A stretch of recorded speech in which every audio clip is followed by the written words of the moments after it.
Imagine being the third direct lineage of the very first president of an independent country, having graduated from an Ivy League university and serving the country for over 16 years, just to have your reputation ruined by memes. This is the story of Manuel Araneta Roxas II, also known as Mar Roxas. From his time as the Secretary of the Interior and Local Government to his presidential candidacy in 2016, he has faced criticism to this very day.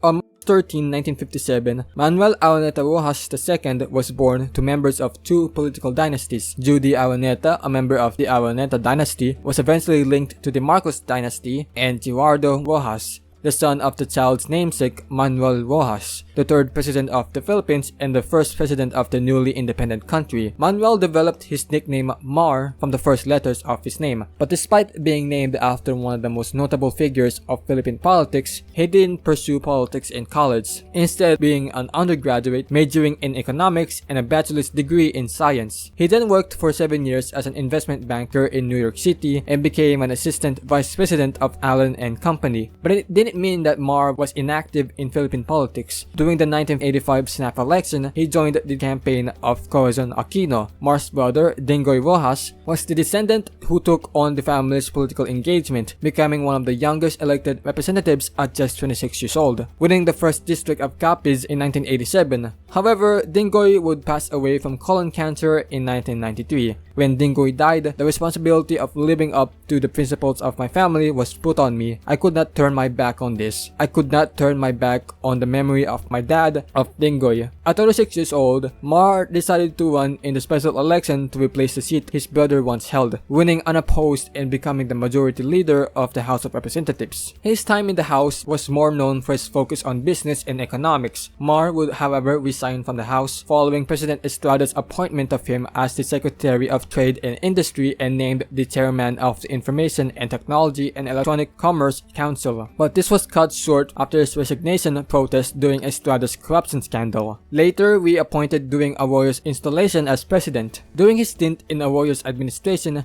he began pushing for the development of local public markets as the basic unit of the economy. He was also notable for pushing widespread technological usage in education, with his initiative providing 500,000 high school students with ICT tools and kits. In 2003, he resigned from the administration to run for Senate in 2004, which he would place as the most voted politician in the Senate candidacy. However, by this time, many have already noticed a flaw in Roxas' seemingly perfect image, criticisms of unfulfilled promises, his marketing, and most importantly, his reputation. I guess you need someone with more cunning to score in tough problems like those.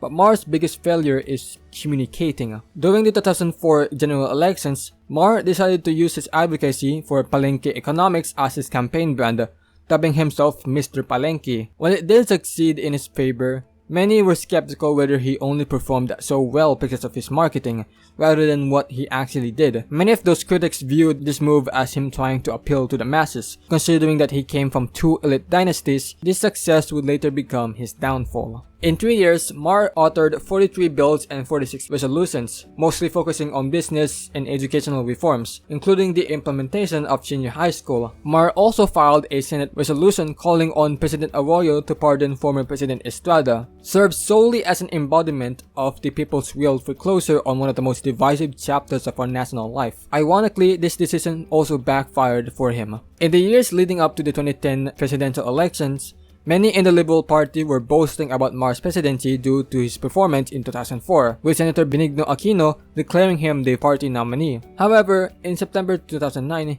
he announced his withdrawal from the race in support of Noynoy Aquino's presidency following his mother's death a month earlier, opting for Mar to run for vice president, gaining 13 million votes.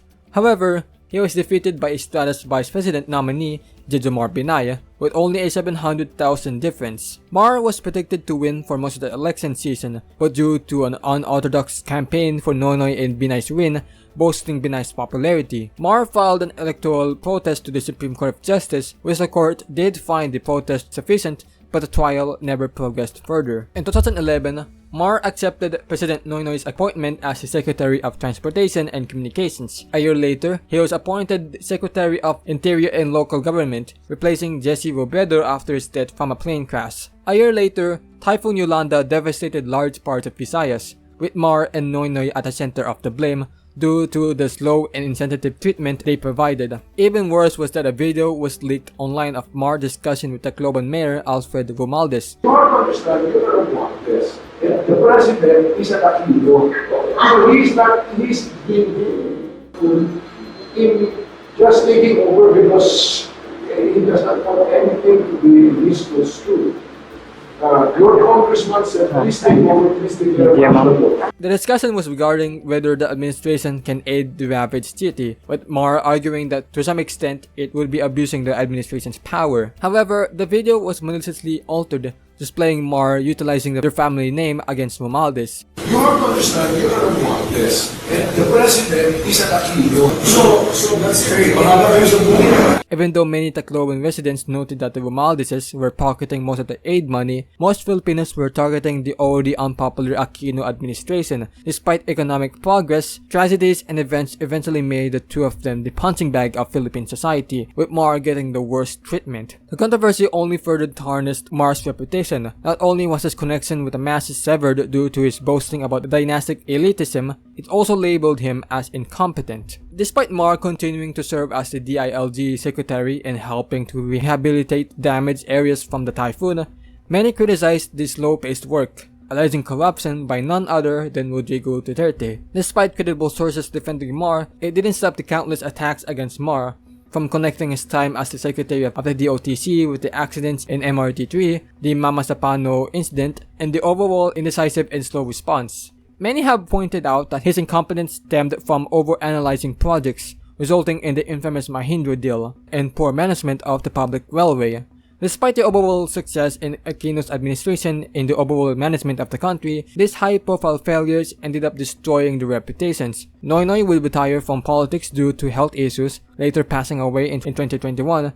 However, Mar not only continued into politics, but he practically adopted Noynoy's philosophy of the Daang Matuwid or the straight path. In 2015, Mar announced his intentions to run for presidency in 2016. The Daang Matuwid is about the dreams of every Filipino. History is challenging us to live up to these principles, to continue on this journey, to fight for our dreams as a nation, with Representative Leni Robredo as his vice president.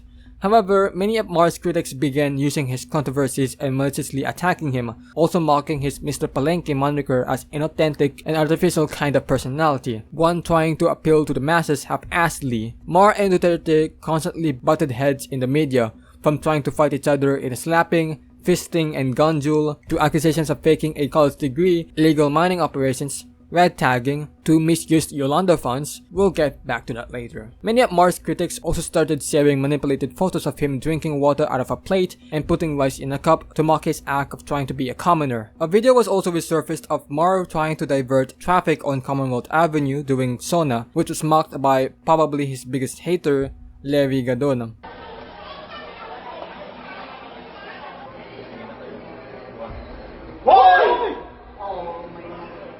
Joke lang, kala nyo ano pala yung sa akin, bobo?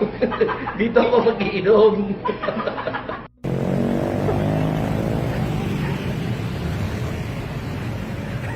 Hoy! Huwag nyo gagawin yan magpaka-plastic kayo, traffic kayo. Nagta-traffic ko, di ba? Huwag kayong magpapaka-plastic na kunwari pa-traffic kayo, mga ulol. Who is ironically born in Roxas Oriental, Mindoro. Look, if you don't think that he constantly marking Mar is not some sort of bad level of hatred, he once wished that all Muslims and Moros, even children, be killed by burning their houses by the armed forces, falsely claiming that Noynoy died of AIDS, and waiting for a senior associate justice to die before he would try to have his case reconsidered. Jesus Christ. Before I continue this topic, can I just say that I can't help but actually understand the motives behind these attacks against Roxas. Because what the fuck is he doing here? These hand signals mean nothing. A clip also resurfaced of Mar swearing during an anti-charter change rally. Ngayon gusto ni Gloria na baluktutin ang ating saligang batas para manatili sa poder. Putang ina, ano ba to? Putang ina, ano ba to? which drew flack from people for his unprofessionalism. Oh, but if Duterte says that God is stupid and curses at the Pope, then that's fine for you Christian believers, I guess. Despite Mar losing the presidency in second place and his running mate narrowly winning the vice presidency, polls predicted that he was nowhere near winning. So his wife, Corina Sanchez, you know, the host of Rated K, she decided to gain the support of the LGBT community via hosting a job fair in the Araneta Coliseum that Mar's family owns that featured jobs that don't deal with LGBT issues. And the fact that Mar didn't even talk about the gays at all. Can I just say that it's perfect timing that Mar Roxas' downfall coincided with his marriage to Sanchez. I don't mean any ill against their family, relationship, or children, but announcing your marriage in Wawawi out of all places with Filipino Mr. Beast and marrying someone who was bribed to make a corrupt engineering couple look like a feel-good upbringing story, the path is confusing. Daang nakalito. I'm not gonna lie, I feel like Mar would have been a surefire winner in 2010. It was just that Corazon's death overshadowed his reputation, and then instead of pairing up against a senile old fuck, he paired up with the king of the trolls, the Rojas luck I coined. Speaking of luck, he staged one last comeback to politics by running with 7 other candidates in the Senate. None of them won. Take note guys, this is how you win a position in the Philippines. Not by actually taking accountability for your actions and trying to play by the rules, but you become arrogantly charismatic and manipulate the masses to vote for you. By the way, where did the budget for the Yolanda Rehabilitation Project go? Well, 5 billion pesos went to the rehabilitation of Marawi after the ISIS conflict in the area. The rehabilitation was criticized due to its slow pace and allegations of corruption, and 2 Chinese contractors were linked to the rehabilitation project, was listed in the World Bank Corruption and Fraud Blacklist in 2009 for being part of a major cartel that was engaging in suspicious activities during a road project in the country. Goodness gracious people! As of today, Mar has retired from running in any political position, but remains as a chairman in his local political. But he has a net worth of 200 million pesos. I guess he's doing fine. Oh, ilang taon ka na? Si Lani po, 6, ako po 13. Anong pangarap nyo? Seaman sana.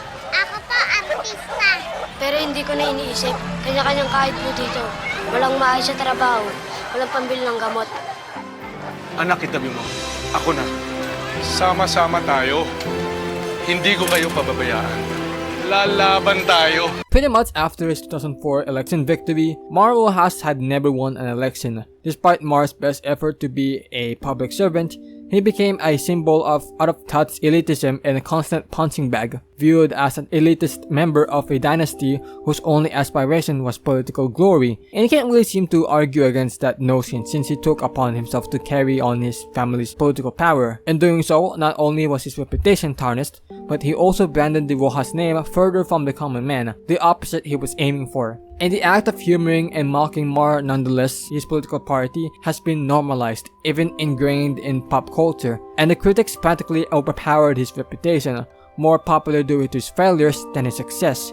If I am to be hyperbolic, memes have practically ruined Mar Roxas' political career, in a sense that many players factor in his downfall, but in the eyes of the public, the memes and mockery were at full display.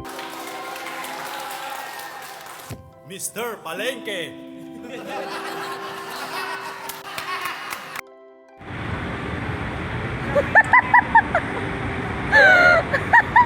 the fuck?